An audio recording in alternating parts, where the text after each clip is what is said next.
Hey, what's up, guys? This is Cheng here. So, so tonight I just want to briefly talk about this problem 1087 brace expansion.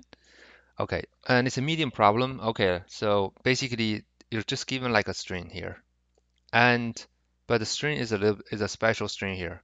So where like anything that encapsulate, right, surrounded by a curly bracket are the options at this position. Okay, so which means like for example, if this one has like A, B separated by comma, A, B, and C inside of a uh, curly braces, it means that at this position we can basically we can choose either A, B, and C.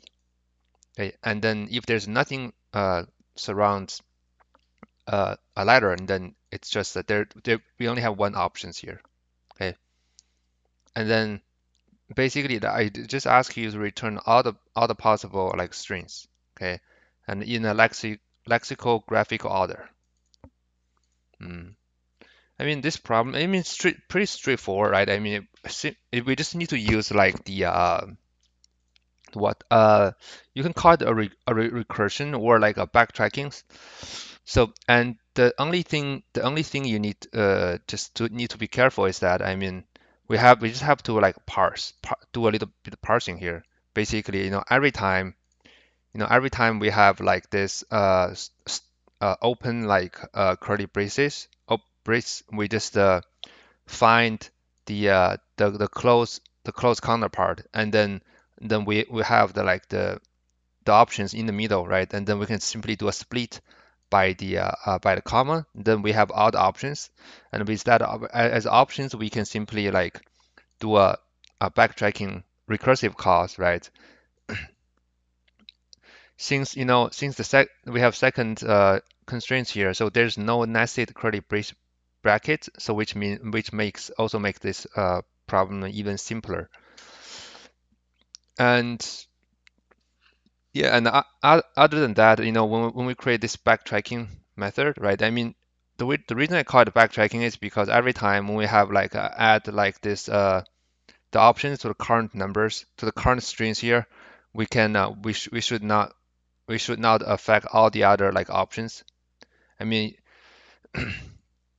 yeah, I mean if we use like the array and then we have to remove it from the array. If we just use a new concatenated string then there's no need to remove that last letters because string is like it's immutable and it's not shared. Like basically, we're making a new strings every time.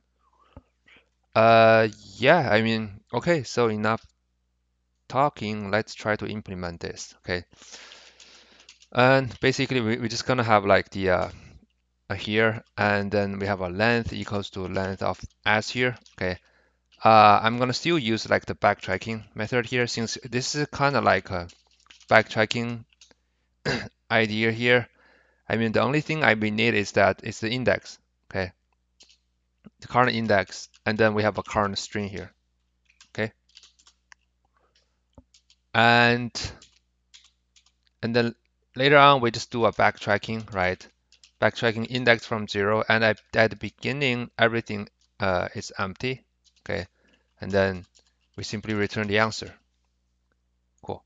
So then what's the base case, right? So when do we stop? It's pretty straightforward. When the index equals to n, right? When the index equals to n, then we know, okay, we have reached the last characters, okay, which means we can simply append this uh, this current string to the s here, okay. Other than that, else, right?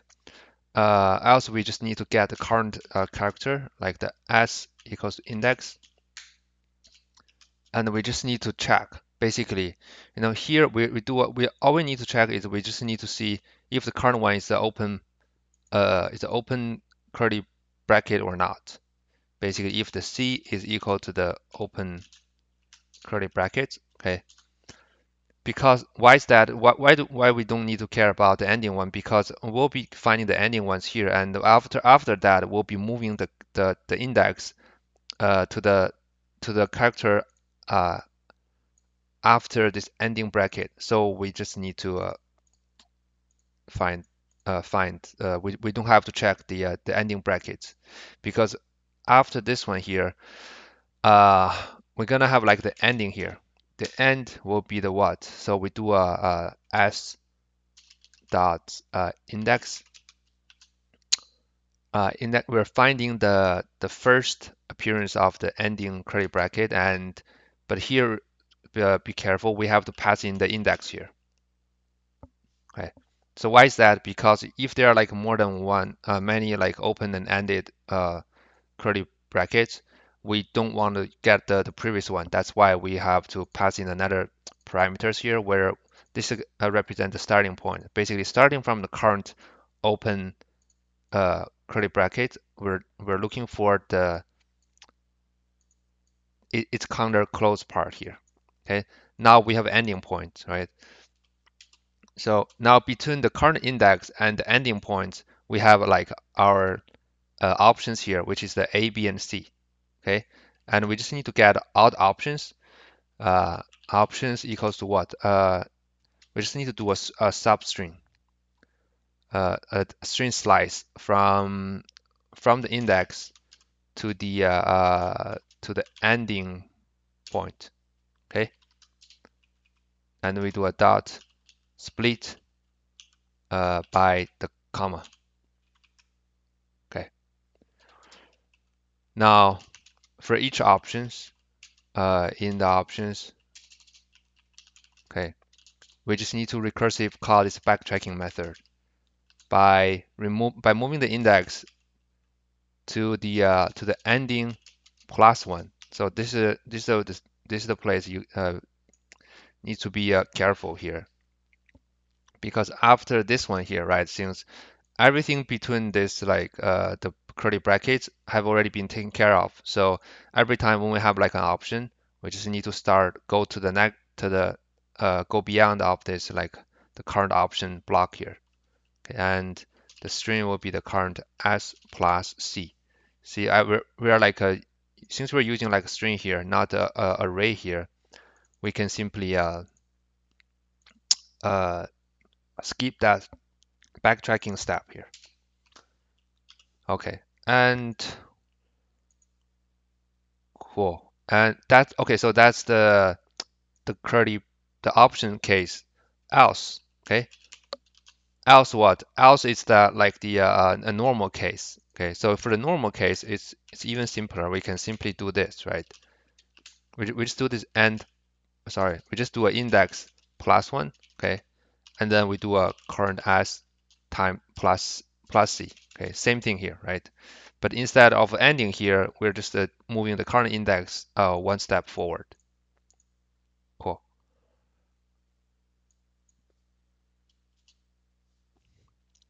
Yeah, I think that should should do it. Let's try to run the.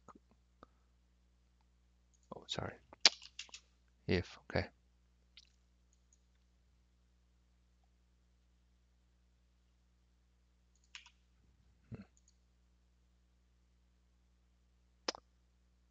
As index. What?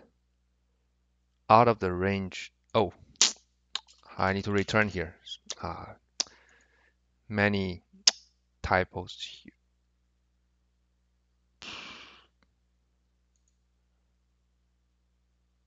Uh,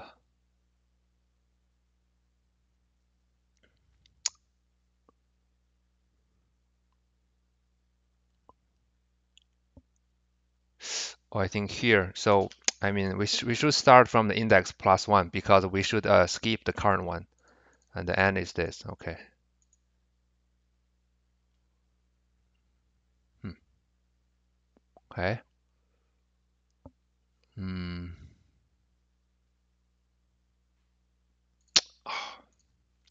Okay, sorry.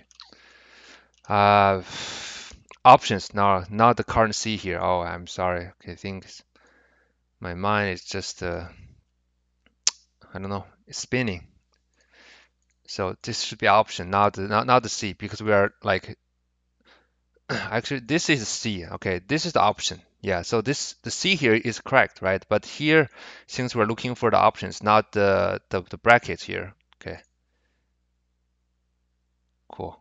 Okay, so let's try to run it. Oh, sorry. Okay.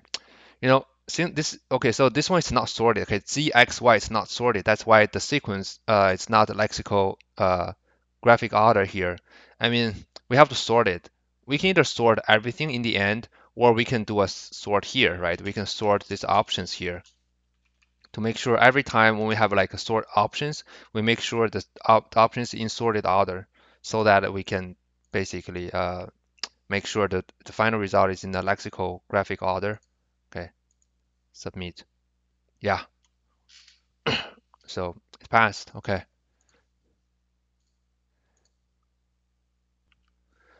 And regarding the time complexity, I mean, so this is a little bit tricky because, let's okay, so the length is 50. I mean, so we're only consider the worst case scenario, right? I mean, so the worst case, so what's the worst case scenario? The worst case is that uh we have like A and B, A and B, and then A and B, and then A and B. Basically, we have like 2 times 2 times 2 times 2 until for everything. Okay, so what's gonna be that? I think we have if we have 10, because we also need to consider like those the two curly brackets. So we have like 4, right? So basically, this one set is 4. So fifth, it's gonna be 12 basically. Yeah. So yeah, something like 2 to the power of 12. That's going to be the worst case scenario, right? Because every time we have 2 here, we're gonna try to every one of them, okay? It's going to be 2 times 2 until everything, okay? Yeah, so that's basically the worst case scenario, and I believe that's the the time complexity, and the same thing for the space complexity, because that's actually the same number as the final answer here. Okay. Cool. Okay. So for those who don't know why we're using backtracking here, is because uh, if we use like instead of a string here, if we use like an array here, if we use array here, like so, what we're gonna do is, well, let's say we have array s, array of the s here. So we're gonna do array s dot append the options, okay, and then we're gonna pass this array here, update array, and then later on here array s dot, I'm going to remove this option. Okay, because the list in Python is mutable, and for each of the for loop here we are like operating on the same array. That's why we have for next for loop here we have to make sure the array for each of the loop is the same. That's why after the loop we need to remove the footprint, okay, of the previous loop, the previously for loop. Okay, that's the idea of the backtracking. But since, like I said, we're instead of a list here, we're using like a immutable string here. That's why we can skip that part. Okay, cool guys. I think that's pretty much it is for this problem. It's a pretty straightforward like recursive backtracking problem. The only thing to be careful is the how can you do a little bit parsing for the brackets and then find the scenarios and then just go from there. Cool guys, thank you so much for watching the videos guys, and stay tuned. See you guys soon. Bye bye.